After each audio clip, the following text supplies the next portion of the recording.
Todo mundo muito revoltado com aquela aberração daquela Santa Ceia, aquela Santa Ceia queer, vista lá na abertura das Olimpíadas. Mas o que é isso? Queer. E por que isso é tão perigoso, principalmente para os nossos filhos, para as nossas crianças, para os nossos adolescentes e jovens? Vamos lá! Curta, comente, se inscreva, bora para mais um vídeo. O termo queer surge nos Estados Unidos como forma de ofensa para retratar os gays, pois queer significa estranho, esquisito, bizarro. E aquilo que era um xingamento acabou se tornando identidade. Exatamente como, por exemplo, aconteceu com os cristãos. O nome cristão surge como um xingamento por parte daqueles que queriam ofender os discípulos de Jesus. David Halperin, em seu livro A Normalização da Teoria Queer, disse o seguinte: o conceito de queer foi usado para desestabilizar e desafiar os conceitos normativos de identidade e desejo. Ele serve para questionar as categorias estabelecidas de gênero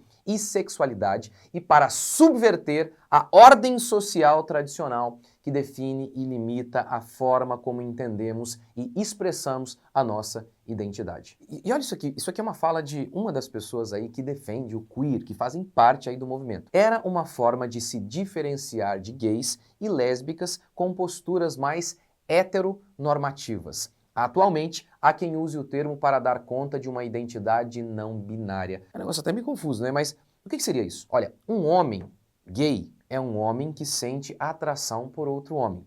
Mas um homem queer não tem atração apenas por outro homem. Ele pode ter um gênero fluido. Uma hora ele gosta de homem, outra hora ele gosta de mulher, às vezes ele gosta dos dois ao mesmo tempo. Ou seja, queer seria o homossexualismo piorado, pois o homossexualismo, ele tem um padrão. É o homem que gosta de homem e mulher que gosta de mulher. Já o queer não tem padrão nenhum. Eu não tenho um gosto definido. Eu não tenho uma identidade própria. A verdade é, o homossexualismo é a quebra de um padrão. O padrão é que um homem deve amar uma mulher.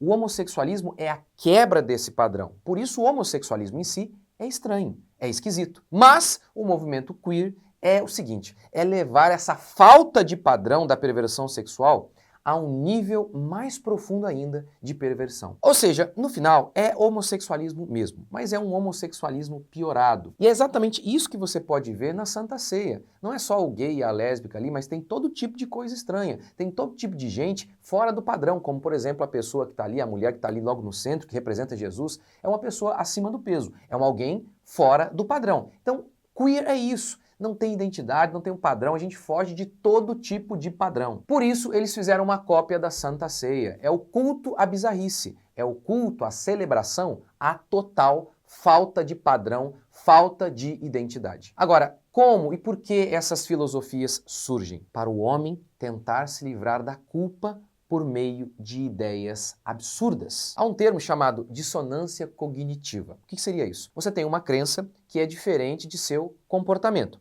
Você crê em algo, mas faz outra coisa. Então você é criado aprendendo que ir para a lama é errado. E você acredita nisso. Ir para a lama é errado. Mas você começa a frequentar a lama, a nadar na lama. Como você crê que isso é errado, automaticamente você sente culpa, que traz uma infelicidade imensa. E mais, as pessoas ainda criaram um termo pejorativo para essas pessoas que frequentam a lama, o lameiro. E você aprendeu que ser lameiro é errado, fora do padrão, estranho. Quem consegue conviver com essa ambiguidade? Eu creio que ir para a lama é errado, mas eu faço isso constantemente. Ninguém consegue conviver assim.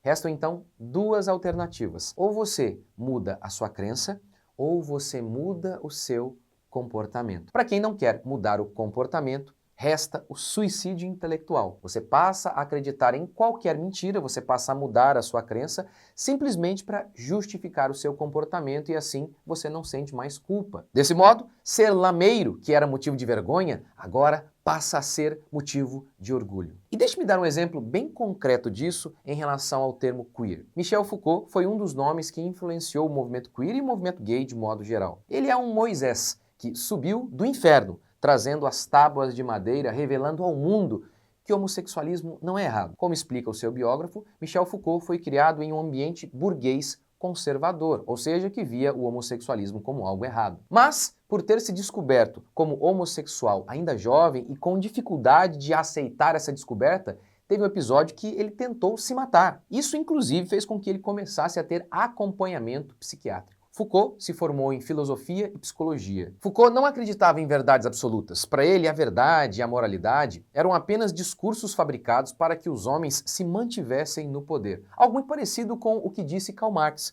A moralidade burguesa existe apenas para subjugar o proletariado. Foucault teve uma vida bem pervertida, tendo contato com múltiplos parceiros e chegando inclusive a se envolver com sadomasoquismo. E é interessante porque se você olhar para outros nomes de pessoas que criaram a filosofia, que defenderam a filosofia da perversão sexual, todos eles tinham uma vida pervertida. Simone de Beauvoir e seu marido Jean-Paul Sartre, Alfred Kinsey e tantos grandes nomes a defender a perversão sexual, eles eram pervertidos. E todos eles se parecem com a serpente lá no Jardim do Éden, dizendo para o homem que não há nenhum problema em comer do fruto da perversão sexual. Vocês podem comer. Ao invés de morrer, vocês vão se tornar deuses do prazer e da felicidade. No Éden, primeiro veio uma ideia diabólica semeada pela serpente. Depois veio o ato de comer o fruto. Portanto, todas as filosofias são uma estratégia maligna de Satanás para anestesiar a consciência do homem. Pense na filosofia queer ou na ideologia de gênero. Na ideologia de gênero, a sua sexualidade não é definida pela sua natureza. Você nasceu homem, mas você pode ser uma mulher.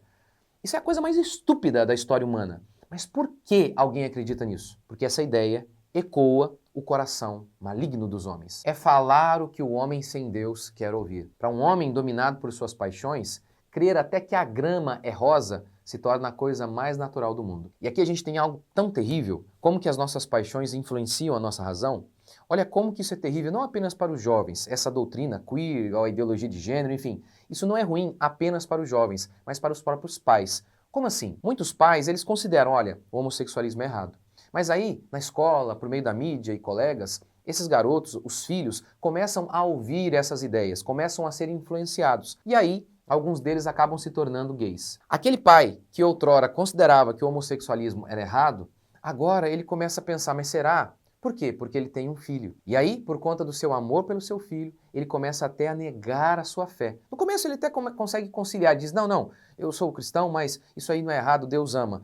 Até que chega um ponto da apostasia completa. Ora, com Salomão aconteceu algo parecido. Deus disse para que Salomão não se casasse com as mulheres pagãs, aquelas mulheres idólatras, porque elas iriam convencer Salomão, convencer o rei a se tornar idólatra. E foi exatamente isso que aconteceu, porque pensa na cena. Salomão se casa com a mulher. Ele ama aquela mulher, mas aquela mulher é idólatra. E segundo a escritura, aquilo ali é oferenda para demônio. Mas pense, você está casado com alguém que a Bíblia declara que aquilo tem a ver com demônio.